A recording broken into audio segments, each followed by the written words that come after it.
Di video kali ini kita akan mereview buku Artisan Brand karya Handoko Hendroyono.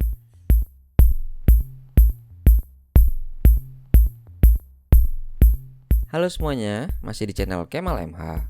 Jadi ini adalah segmen baru di channel ini. Kita akan bareng-bareng membahas buku yang mungkin pengen kalian beli tapi masih ragu. Atau mungkin membuat kalian justru ingin membacanya karena bahasannya yang menarik. Tentunya buku-buku ini berhubungan dengan bisnis design dan juga self-development kalian sebagai freelancer. Selain segmennya baru, cara penyampaiannya juga baru. Semoga kalian suka. Buku ini adalah karya Handoko Hendroyono, seorang kreatif storyteller dan juga praktisi senior di dunia advertising. Beliau juga mempunyai buku lain seperti Brand Gardener yang populer, kemudian ada Do dan juga Fish Eye. Mungkin kalau kalian belum familiar dengan Handoko Hendroyono, beliau ini salah satu inisiator atau foundernya Mblog Space dan juga Postblog CKT. Yes, tempat yang hits itu. Jadi, Artisan Brand adalah buku terbarunya. Bukunya kecil, bisa ditamatkan sehari atau 2 hari kalau kalian udah rajin baca buku. Kalau belum seperti saya, ya semingguan lah kira-kira baru tamat. Dengan cover yang semi-semi retro gitu, bertulisan Artisan Brand, kenapa begitu penting, dan di bawahnya top brand masa kini. Ditambah ilustrasi orang seperti teringat sesuatu. Saya suka banget dengan covernya karena simple dan juga ngejreng. Memang warna kuning gak pernah salah ya. Buku ini dicetak oleh POP atau POP, masih satu perusahaan dengan KPG atau Gramedia. Link pembeliannya ada di deskripsi ya. Di belakangnya tertulis sinopsis singkatnya, dan yang saya beli ini cetakan ketiga.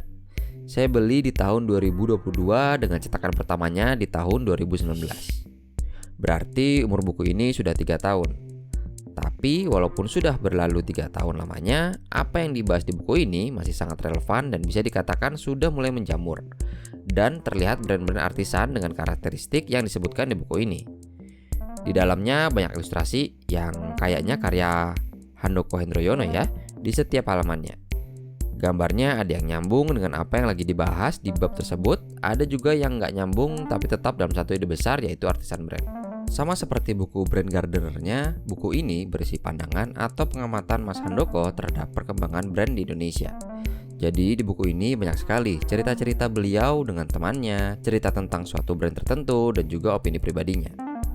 Ide besar buku ini adalah bagaimana sebuah brand lokal yang kecil yang biasanya lahir dari hobi, minat, dan keasikan individu atau kelompok dapat mengalahkan brand-brand besar.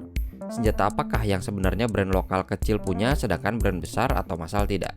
Karakteristik bagaimana yang akhirnya bisa membuat pelanggannya loyal? Setidaknya ada beberapa insight yang saya dapatkan ketika membaca buku ini. Pertama, brand artisan dengan spirit lokal, pemberdayaan, dan juga sentuhan personal itu membuat kaum milenial tertarik. Karena bagi kaum milenial, semakin personal dan menggugah ceritanya, atau semakin besar movement dari brand tersebut, maka pelanggan atau fansnya itu akan semakin loyal. Kedua, brand artisan bisa mengalahkan brand-brand besar bukan karena produknya. Tapi karena apa? Karena fansnya yang loyal itu. Statement ini mengingatkan saya pada esai dari Kevin Kelly yang juga dikutip oleh Seth Godin dan juga Chris Do bahwa untuk menjadi kreator yang sukses atau dalam hal ini brand, kalian nggak perlu $1 juta atau 1 juta klien atau 1 juta pelanggan atau 1 juta fans. Tapi cukup dengan 1000 tour fans. Tour fans itu apa sih? Tour fans ini adalah pelanggan yang sangat loyal yang bahkan kalau kalian bikin apa aja mereka akan beli. Jadi ketika artisan brand ini memiliki visi atau movement atau brand purpose yang kuat, maka akan kuat juga fans yang dimilikinya. Ketiga, disebutkan juga bagaimana dengan semakin majunya teknologi, meningkatnya sebuah kesadaran tertentu di masyarakat, dan menguatnya nilai-nilai komunitas di masyarakat, itu mengubah karakteristik sebuah pasar. Dan ini menjadi insight yang sangat menarik untuk pelaku usaha maupun brand designer.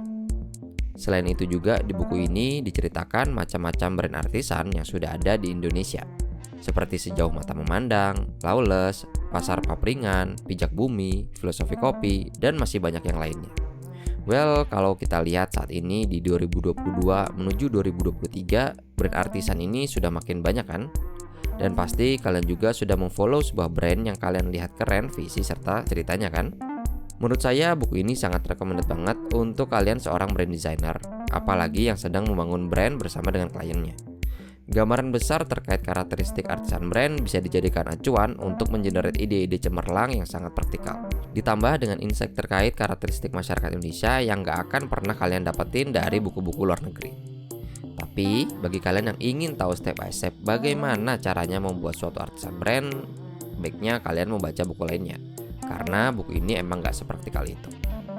Mungkin cukup sekian konten kali ini. Kalian bisa pencet tombol like dan juga komen di bawah kalau kalian suka dan diperbanyak konten-konten seperti ini. Saya Kemal dan sampai jumpa di video selanjutnya. Terima kasih untuk lo yang sudah menonton video ini sampai habis, dan gue juga mau ngasih tahu kalau lo bisa mendukung gue melalui Karya Karsa dan mendapatkan konten-konten eksklusif dari gue di sana. Dan sekali lagi terima kasih.